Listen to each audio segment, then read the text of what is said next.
Good afternoon. Thank you, Laurie. Please sit down. I once said that in a big crowd. It was in the evening. I said, please sit down. And there were no seats. They were out in the football field. And the press pointed out Biden's losing it. But I could see you all had seats. Laurie, thank you very much. I told Laurie when she was showing me the bus that she's driving now, back when I was in law school, I drove a school bus during the summers to pick up spending money. And from one bus driver to another, Laurie, I want to thank for all you do to make this city run, to help folks get where they need to go, and you do it in a way that sometimes is not always easy. I'm glad to be here with great Wisconsin leaders. Gov, I guess I landed at the airport just a few minutes before you did. Thank you for making the effort to be here.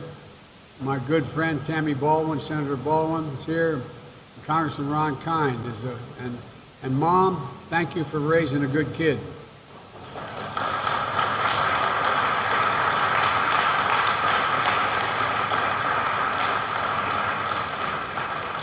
And Mayor Reynolds, I was telling the mayor he just won re-election. He won election.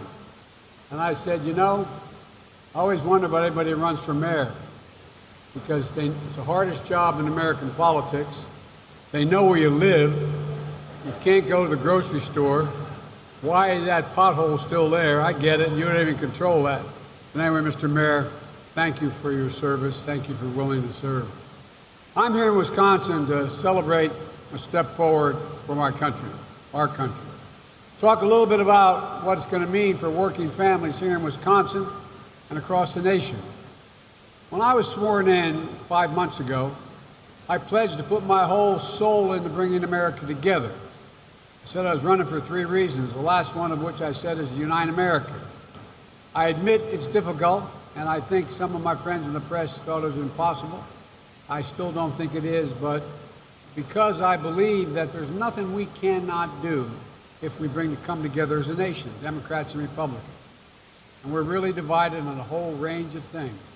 But if you look back across our history, from the Transcontinental Railroad to the creation of the Internet, you can see the truth in that idea about coming together. Because America has always been propelled into the future by landmark national investments. Investments that only the government has the capacity to make. Only the government working together could make. Today happens to mark, it's coincidental, but today is the 60th anniversary of one of those significant investments that changed the nation. 65 years ago today, President Dwight Eisenhower signed a bill that created the interstate highway system. 65 years ago today. That was the last infrastructure investment of the size and scope of what the agreement I'm about to talk about today. It's time for us to write a new chapter in that story. After months of careful negotiation, of listening, compromising together and in good faith moving together with ups and downs and some blips, a bipartisan group of senators got together and they forged an agreement to move forward on the key priorities of my American Jobs Plan. And one of them sitting in front of me. As a result, this is a generational investment to modernize our infrastructure, creating millions of good-paying jobs. And that's not coming from me, that's coming from Wall Street. Millions of good-paying jobs, and position America to compete with the rest of the world in the 21st century. Because China is way outworking us in terms of infrastructure. It's going to make the world a difference for families here in Wisconsin. Here's what it's going to do. This deal will put American workers to work in good-paying jobs, not minimum wage jobs, not $15 an hour jobs, prevailing wage jobs, good-paying jobs, repairing our roads and our bridges. We all know why that matters. 1 in 5 miles of highway and roads in America are in poor condition. 1 in 5 miles. Some states it's worse where the weather is tougher. 50 years, 50% of our bridges are over 50 years old. More than 1,000 bridges here in Wisconsin are rated as structurally deficient by engineers. 1,000, just in Wisconsin. And that doesn't make Wisconsin better or worse. It's all across the nation. It's this way. There are bridges, the 10 most traveled bridges in America need repair, and some need to be completely rebuilt. More than 600 here in the state of Wisconsin. Bridges have weight limits to prevent trucks from crossing. That means long detours for farmers heading to market. It's more than just an inconvenience, it's about safety as well. In November 2019, a school bus in Arcadia, Wisconsin, tipped over going around a curve and went into a ditch with 20 students on board. It wasn't because of snow or ice. It was just an old country road with rough conditions. Thank God nobody was seriously injured at the time. But this is a drain on our economy as well. Typical American, and varies slightly from state to state, but the typical American pays a hidden tax of more than $1,000 a year in wasted time and fuel due to traffic congestion. Now, in the more rural the areas, the less the congestion, but it creates other difficulties. You all know that feeling, losing time, sitting in traffic, or being rerouted because the bridge isn't wide enough, or the road is poorly maintained. This deal is going to put Americans back to fixing all of that and good paying jobs. This deal will also put Americans to work replacing 100% of our nation's lead water pipes. You know, there's 400,000, well, I won't get into the numbers, I get a little carried away, but it's really dangerous that every single American child at home or in school will soon be able to turn on that faucet and their moms and dads know that the water they're drinking is clean and safe. To give you an example of why that matters, just look at the city of Milwaukee. Milwaukee has more than 160,000 water service lines. More than 70,000 of them, nearly half, have lead service lines. And by the way, it's not picking on Wisconsin, Gov. Every state's like this, but just to know what you're going to be doing for the state of Wisconsin here. You know, we know that exposure to lead in drinking water can trigger a number of serious problems.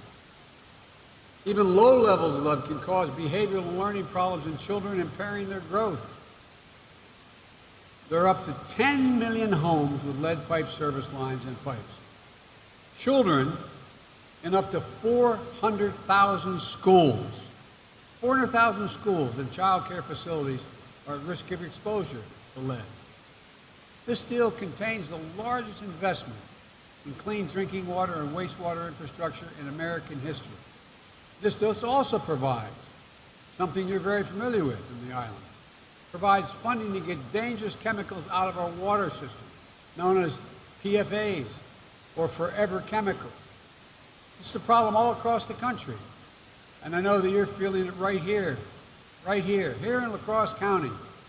Just this spring, the state had to provide free bottled water to thousands of people on French Island because they were worried about those chemicals in the groundwater, which were linked to cancer and other illnesses.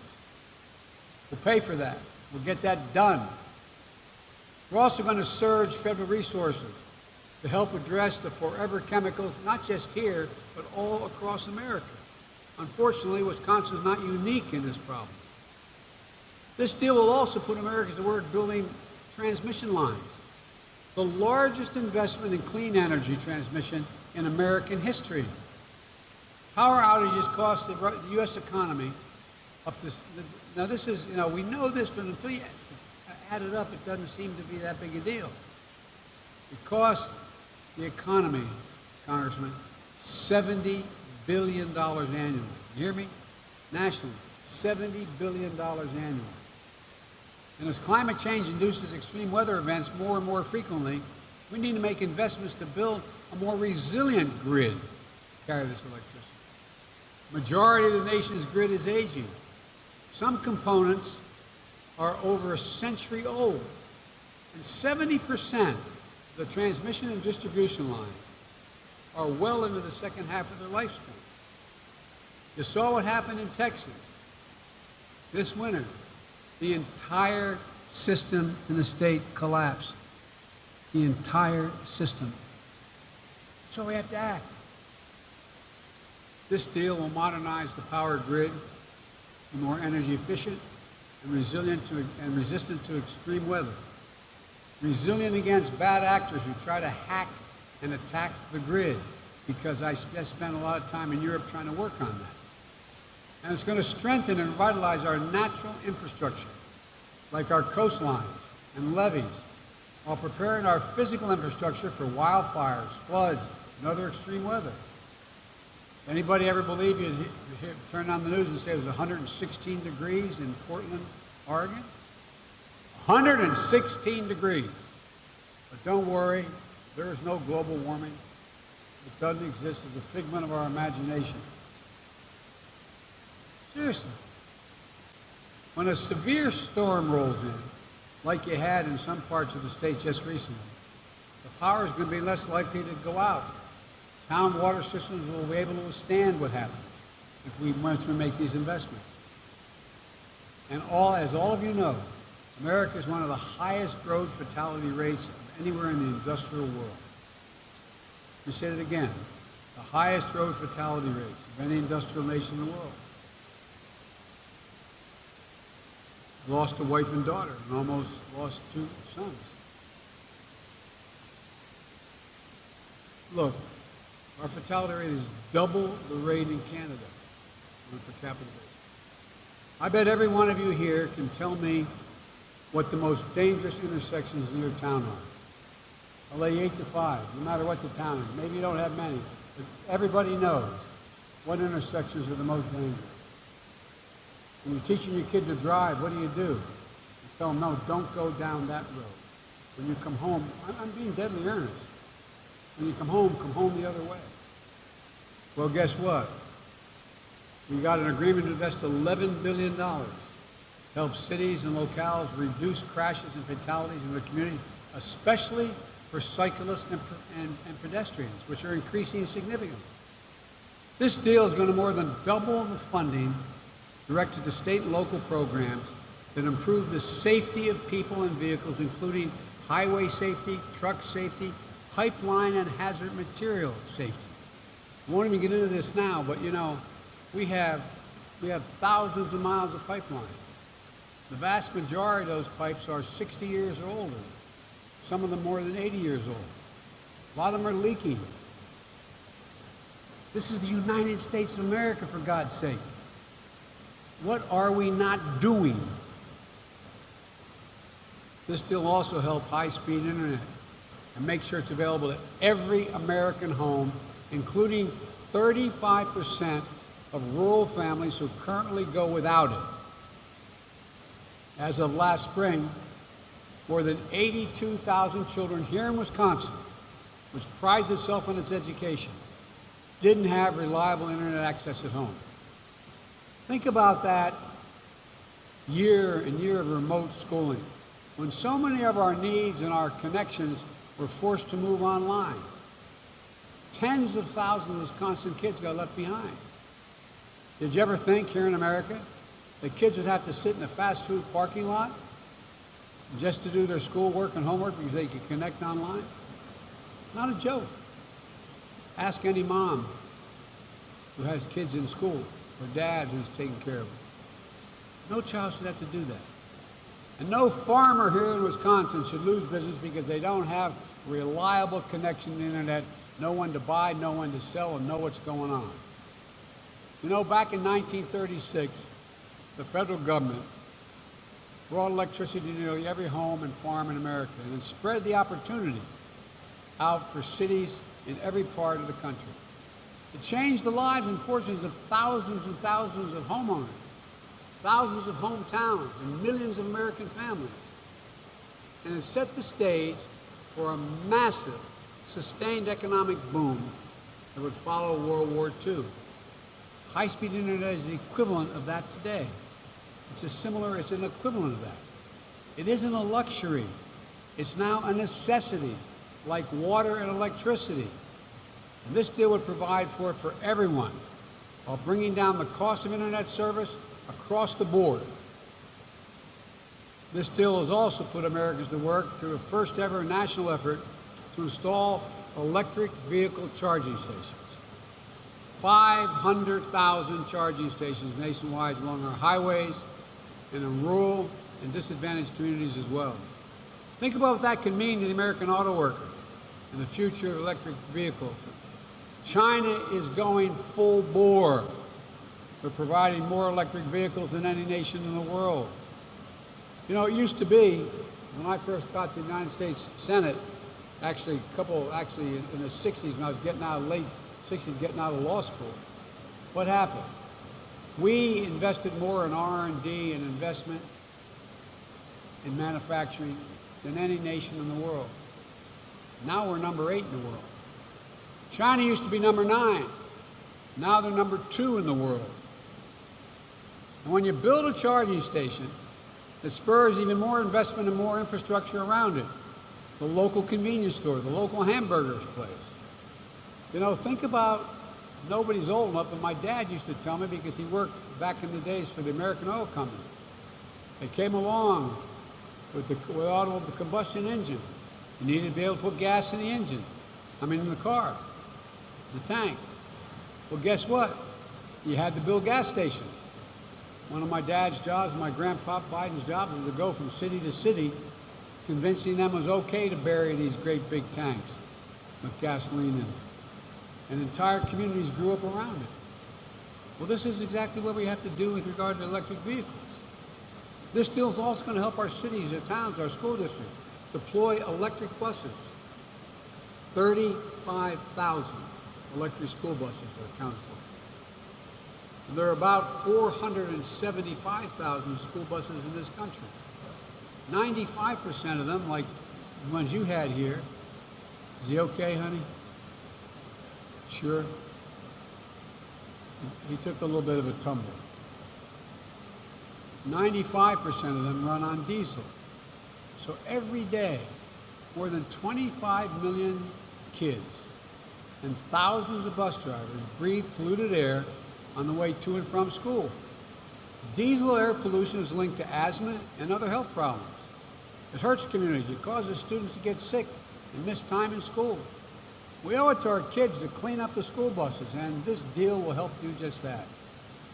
I know that the city of La Crosse is getting 2 electric transit buses this fall. I think I saw them both. I was down in the Carolinas looking at the bus company where you're going to buy them. Charging stations to power them. This bipartisan deal, by the way, you had half Republicans and half Democrats come along and present this deal and negotiate this deal. It's going to help advance that effort. This deal also modernizes our outdated airports, ports, and waterways.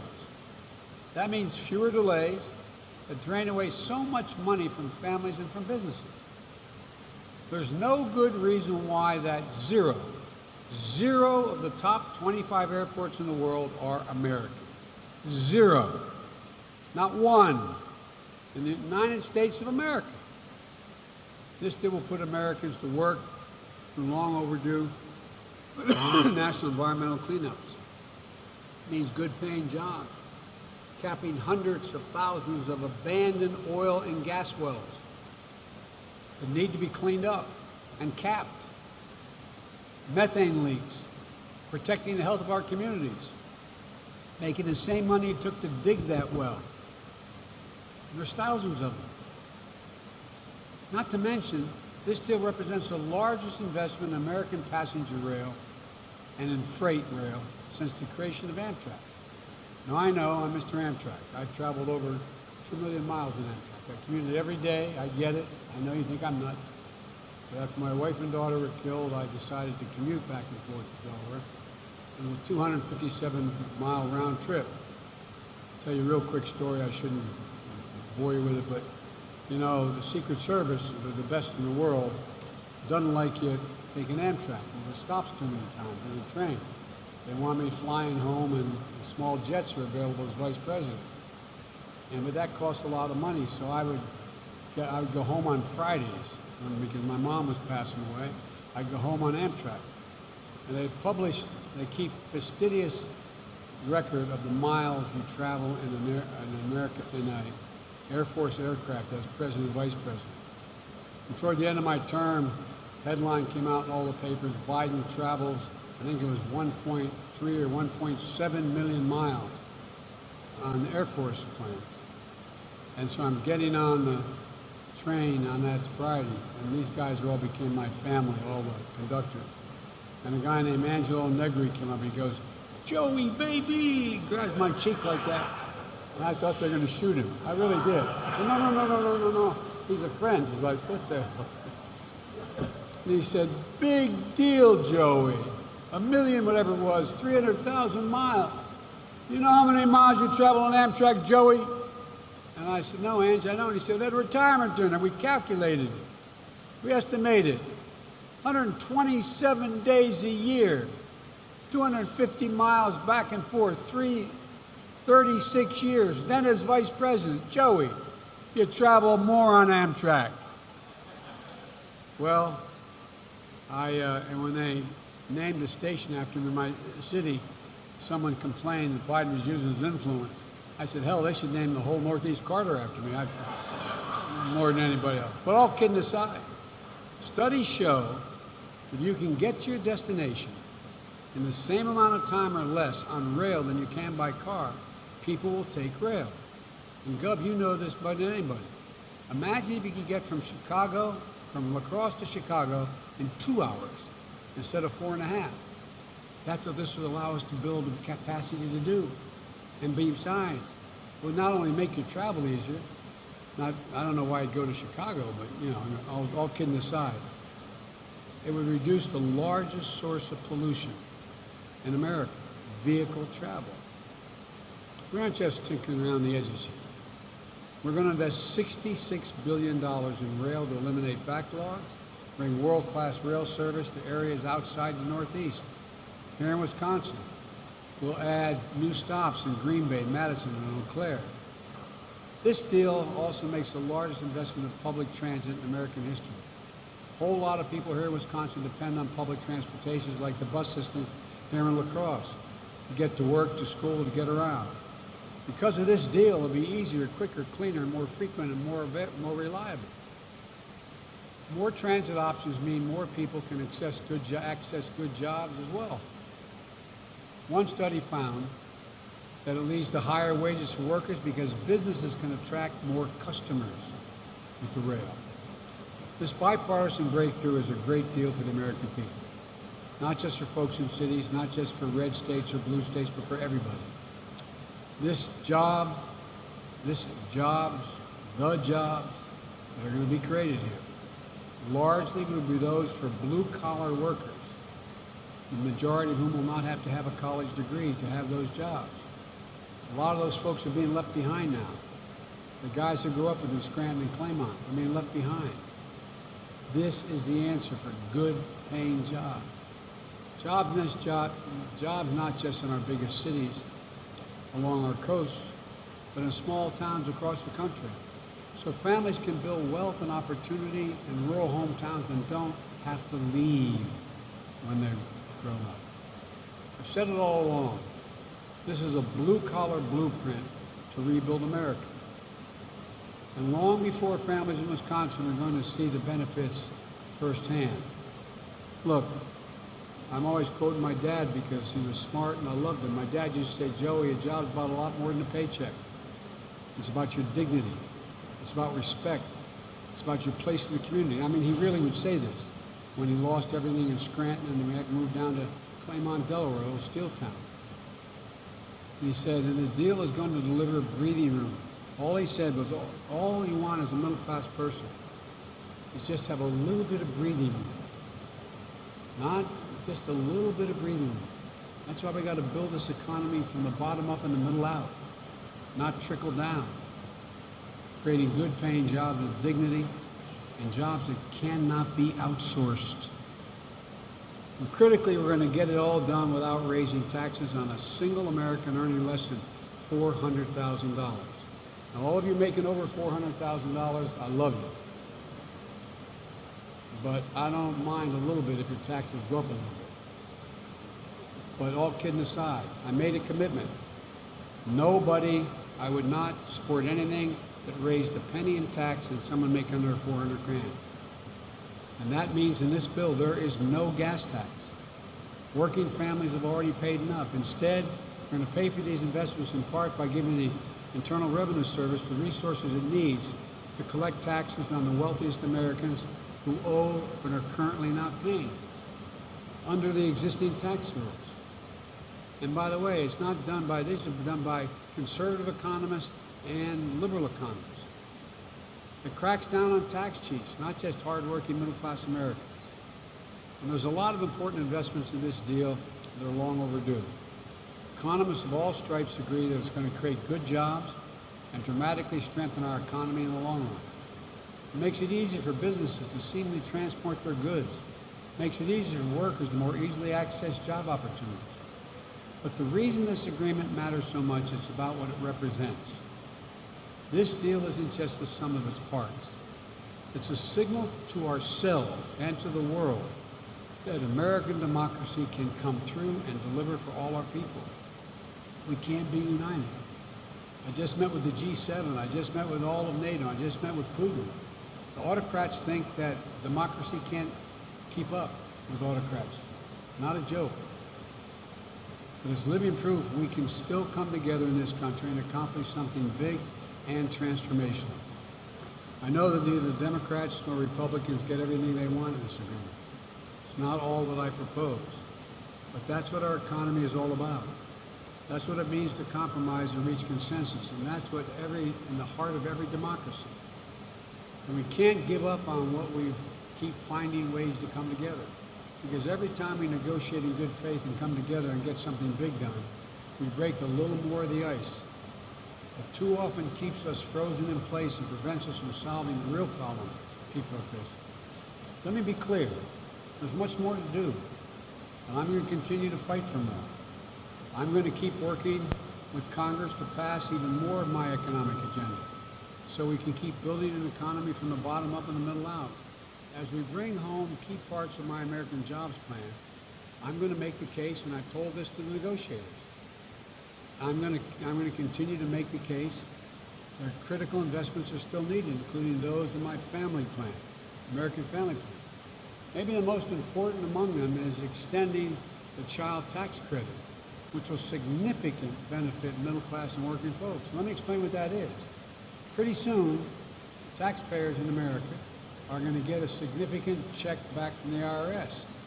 For example, if you have to pay taxes and you have a good income, you get to deduct $2,000 per dependent, per child. And that comes off the bottom line of your taxes, and you probably still owe more after that's cut off. But for families who in fact don't have that big a tax bill, they don't get anything from this. So we changed the law this year, and it's cutting child poverty by 40%. And here in Wisconsin, by July 15th, they're going to start they're going to be picking up the phone and calling you and say, thanks, God. They're going to get checks from the IRS. Here's what they did. For every child you have under the age of 6, you're going to get $3,600. And for every child under the age over the age of 12, you're going to get $3,000. So you'll actually get a cash payment instead of just a credit against your taxes, because you don't pay that many taxes if you're making the minimum wage, or you're making $20,000, $30,000, $40,000 a year. And people say, well, that's a giveaway. Hey guys, I think it's time to give ordinary people a tax break. The wealthy are doing fine. I mean it. I mean it. Why is this not a tax break for working folks when the stuff we give to the super wealthy are called tax breaks? Look, major action on clean energy, housing, caregiving, on child and paid leave, universal pre-K, free community college. The human infrastructure is intertwined with our physical infrastructure. It's going to help us create more good jobs, ease the burden of working families, and strengthen our economy in the long run. And I'm going to be out there making the case for the American people until this job is done, until we bring this bipartisan deal home, until our human infrastructure also needs are met, until we have a fair tax system to pay for all of this. And by the way, what I'm talking about in the family plan, let me tell you how I'm going to pay for it. And the American people in the polling data overwhelmingly support it. If we just raise the corporate tax to 28%, it used to be 35%. It was supposed to come down to 28, it's now at 21. You raise it to 28%. You know how much money that raises?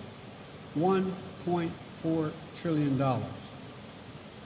If you have a minimum global tax, which we agreed to in Europe, that means so corporations can't avoid paying the taxes at home.